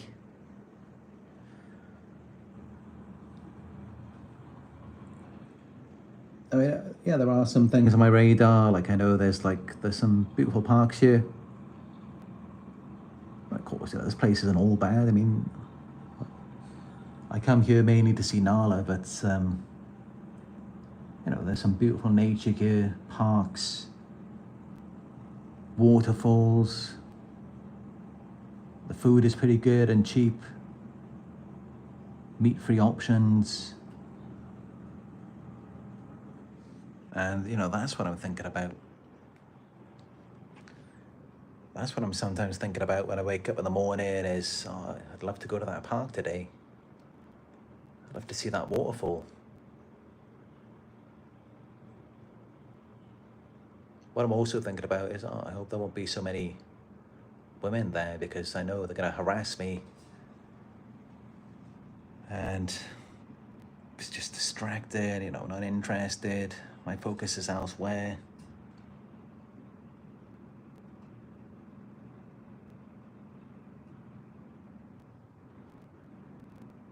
But it's like that anyway. I mean, I'm like that anyway, even in the Philippines. I'm just not interested in anything outside of me. If it's not for me, it's not for me.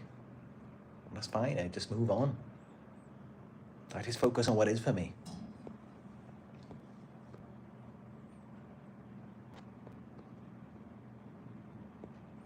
When Priya says, I have an ancestor from Spain, interest and values.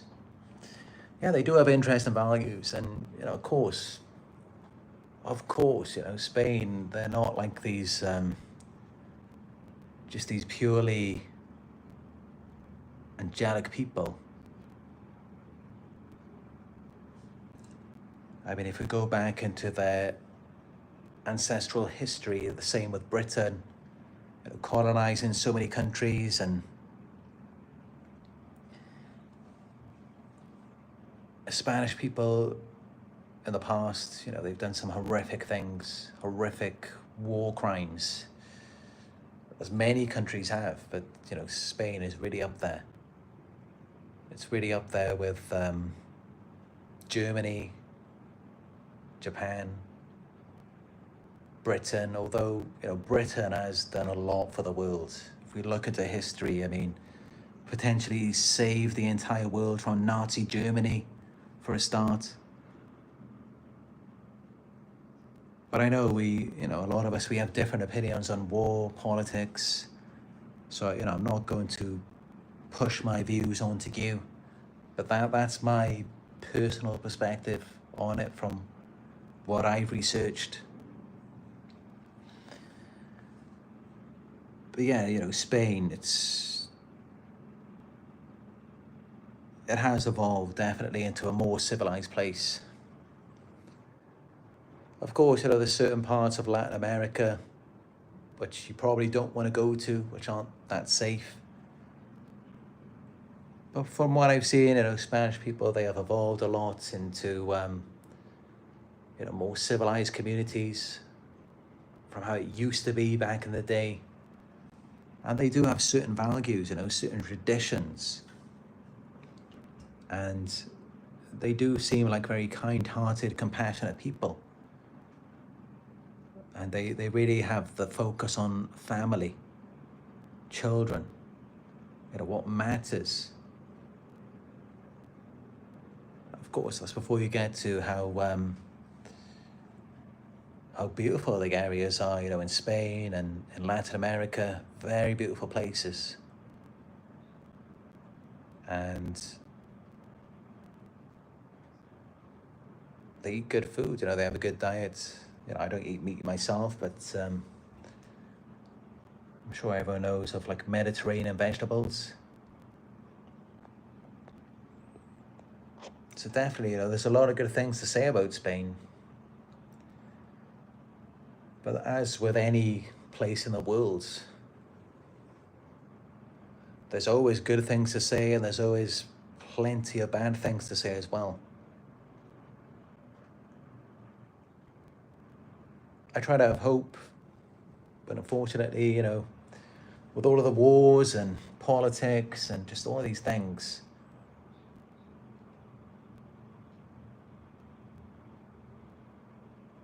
I do feel like, there's just a horrible history.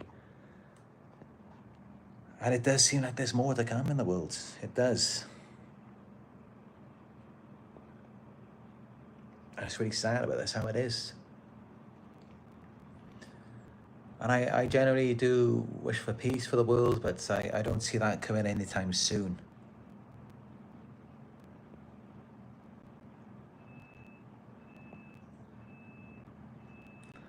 Yolanda Guizama says, I'm Filipina. Nice to meet you.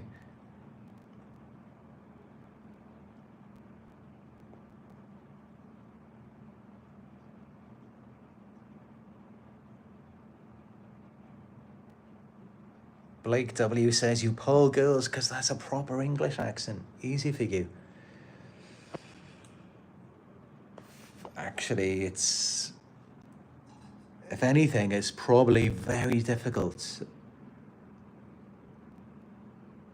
If you're American, it's not so bad. But if you're British, it's a big difference. I mean, just do some of the research on what people think of Britain. Yes, they kind of respect, admire us, with the royal family and everything. But especially in the eastern part of the world, there is a lot of resentment towards British people. There really is. I mean, just recently in Britain, there's been over 250,000 young girls have been raped by Muslim men. Muslim immigrants we have welcomed into our country. 250,000 girls raped by them. And also there were over 3,000 incidents of violence, not just harassment, violence against women by Eastern European and Asian men. That's just violence. If it's harassment, it could be over 10,000 police reports per day. We're just talking about the violence. Of course, harassment, it's going to be more broader. So, these are just examples of how much resentment there is towards Britain. And yeah, Britain,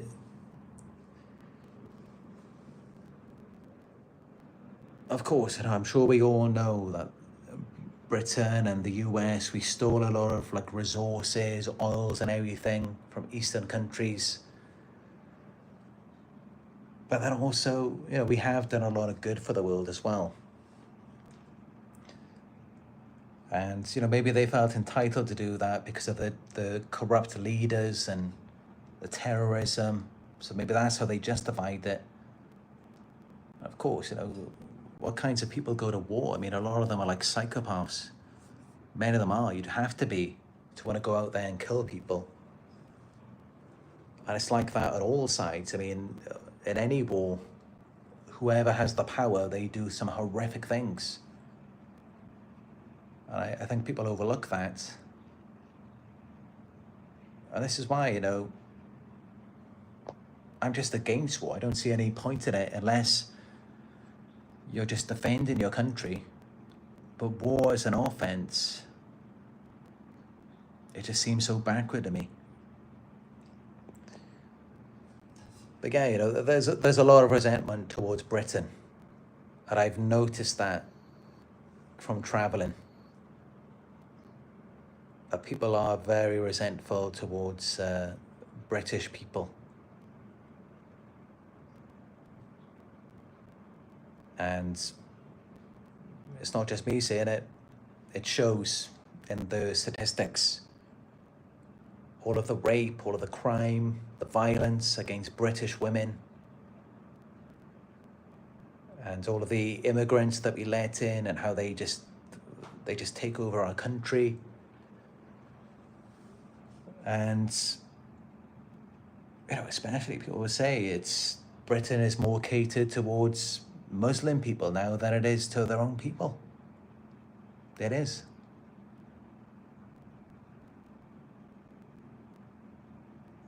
Sad, but this is the direction that it's going in. What they really need to do is, if anyone slips up, they need to be deported. They need to be taken out of the country. So that people start having respect for Britain again. And they need to close the borders. And immigration policies need to be much more strict. So that British people can be British again. Because, you look in other countries and it's not so multicultural, but in Britain it is. And it's like fewer and fewer people are actually even British anymore. Like you look at the military, the police force, doctors, they're all from different countries. And then the British people, they're the ones taking just lower down jobs. So yeah, that's my view on Britain. I definitely, I can feel there's a lot of resentment towards British people. There really is.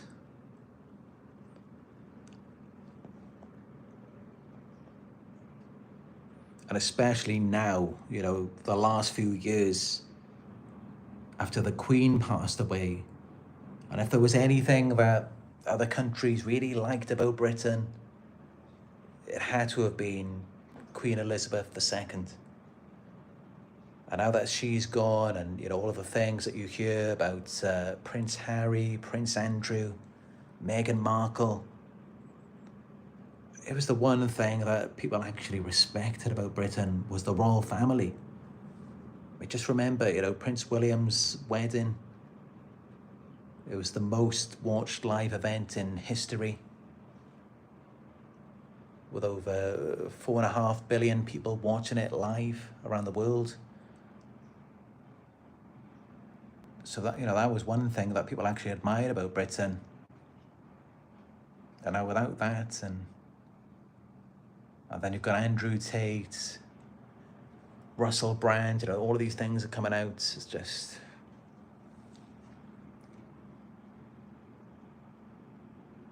going downhill.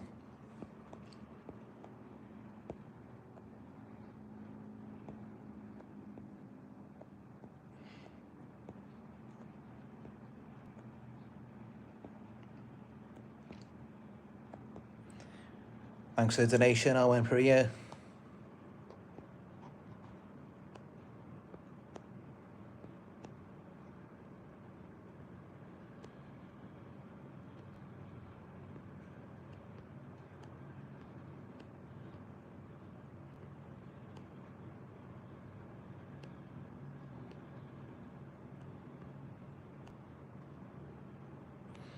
Kate says 2023 you went to Japan.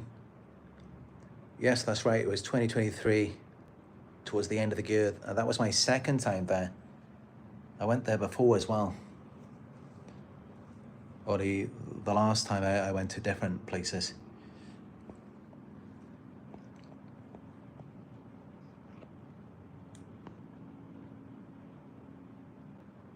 John Tracy says, yes, Japan was great, driving through the mountains all night. Yeah, definitely, the scenery and the architecture there, the temples, everything is, and the cleanliness, everything is so clean and so organized. And even like you go to like a 7-Eleven there, it's all so clean and organized, and you go to the toilets and you have like the, like you have a button to heat up the toilet seat. Like you have like all of these like different remote controls and everything. There's even a massage button for the toilet, so that it massages you with the water. I mean, they really think things through, and there's so much focus on comfort and like organization.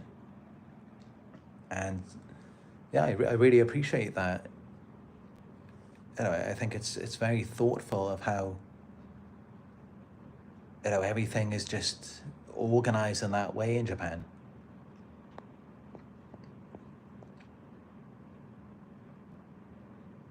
But then also it is kind of an illusion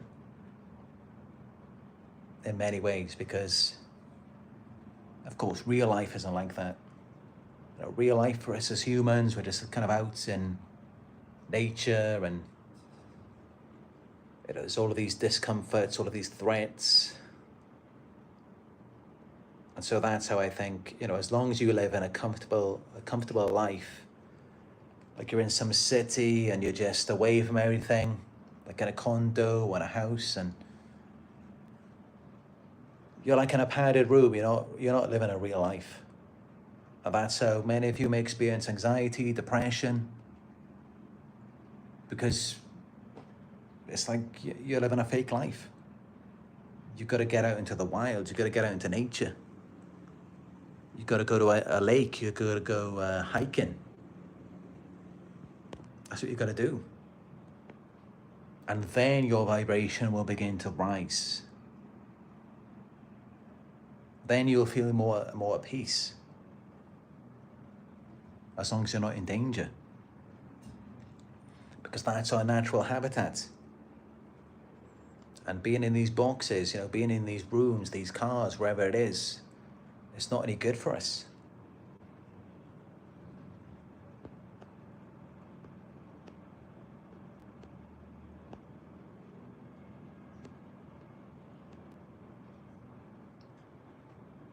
The horns beeping out there now.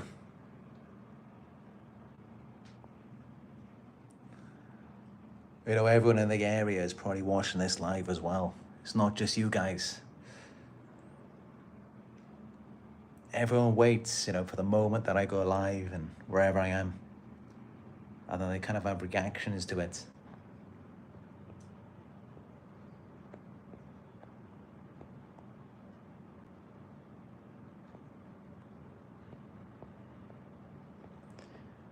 But yeah, I think that's really the limit that I can do.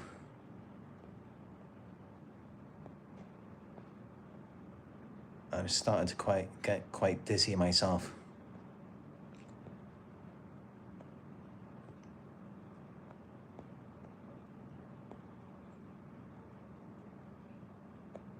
Because as well as making this video, I'm also reacting at the same time to either the noise, you know, coming from above or from the room over there. And then there's also all of the cars and all of the noise outside. And so it's very draining because I'm not just, you know, it's kind of like, as I'm sure many of you may have experienced, maybe you're focused on your work or something, or you're watching TV and then you've got your children crying or you have to feed them. And it's like, you know, if you have like, well, maybe that if you can't relate to that, but if you have like 10 children or something, I don't think many of you do. But yeah, it will drain the life out of you. I mean, if you've got like 2 or 3 children, I mean, yeah, it's difficult, but it's not that bad. And if you have 10 children, it can just drive you insane. And that's what it's like, you know, when you've got someone above banging, people making noise over there, all of the horns and cars over there, and they're all trying to get your attention. It's, you know, while you're focused on something or trying to. So it's very draining.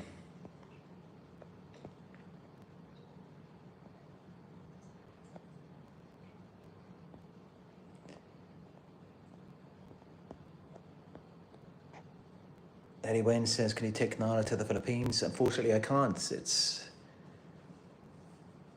just not affordable at all for me. You know, since everything that's happened with my channel, and all of the attacks that I've experienced, I wouldn't be able to fund that at all. I'd love to bring Nala there, of course. I mean, you know, I hate having to leave Nala behind. But there's not much I can do. So I just have to look forward to the time that I'm coming back. And that's all right, you know, I got something to look forward to when I do leave the Philippines.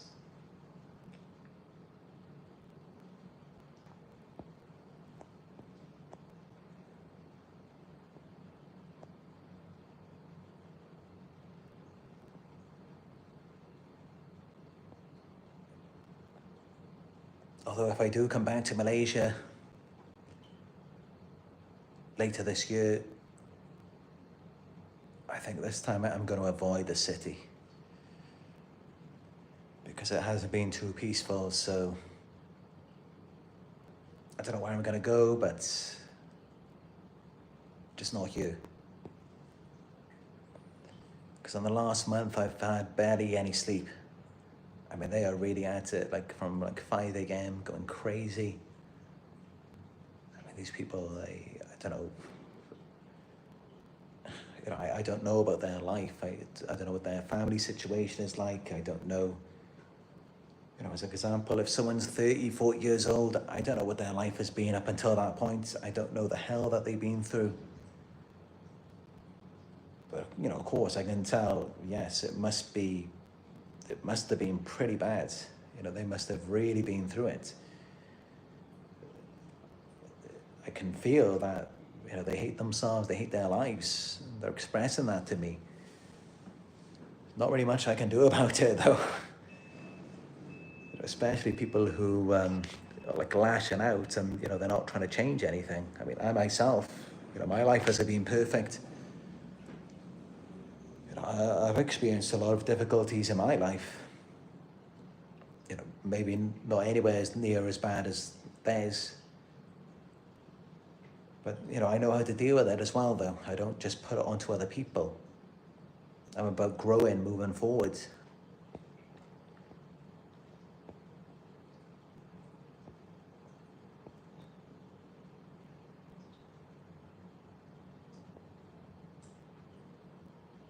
Raina James says, my heart breaks for Great Britain. It's devastating. Yeah, I kind of feel bad for them. I mean, I think about 250,000 girls that are being raped by Muslim men there. I just think about the girls and, what they must have went through from going through that. I mean, within their families, how can you move on from that? Like from your daughter being raped or your sister or whoever it is. And then all of the violence, and it's just mass amounts of trauma. And I think I probably shouldn't feel bad because the way that I've been treated, by my family and the government in Britain.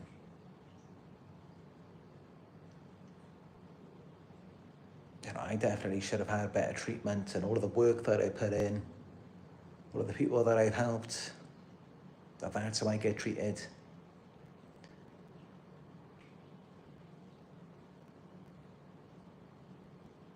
I don't know what it is. These things just happen. And I notice these things happen too. I see it all the time. Like countries that I've been to, if I feel like something bad happened to me there,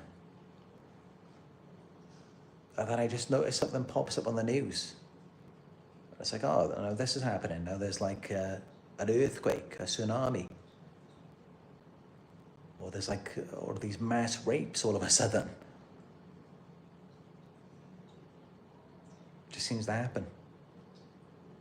I'm not saying that it's always connected to me, but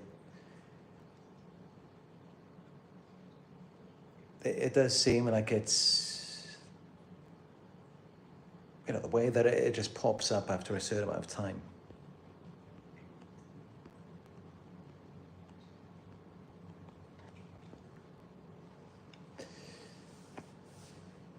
Synchronicities, I think it is.